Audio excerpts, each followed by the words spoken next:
It's been hailed as the beginning of a new era. And as the Adonia left the port of Miami, there was a sense among its passengers that they were making history. The mood on board was festive. Few here thought a journey like this would ever be possible. Passenger Susan Fawkes was a student when the Cuban Revolution happened, and she's ready to embrace change. We saw the world change and close up, kind of, in a way, for as close as we were. And I'm glad. I have tears in my eyes. I'm glad it's opening.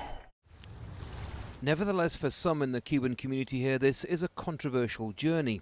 Protesters from Miami's so-called exiled community say they won't be happy until Cuba is free.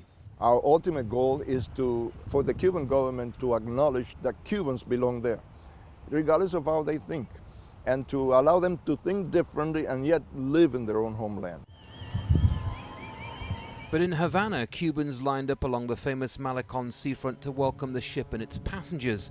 The significance of this journey isn't lost on a nation that for so long has been estranged from one of its closest neighbors.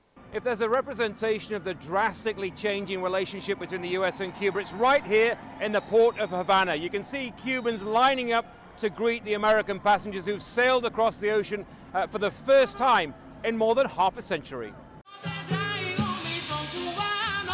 For many of these passengers, this is the first time they've walked the streets of Havana. For others, the journey is more than just a destination. I grew up with this music. I grew up with all these things. My father always say this is the most important thing, sentimental thing. So it's very deep in my heart.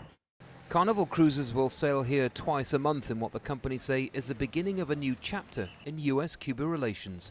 Andy Gallagher, Al Jazeera, Havana, Cuba.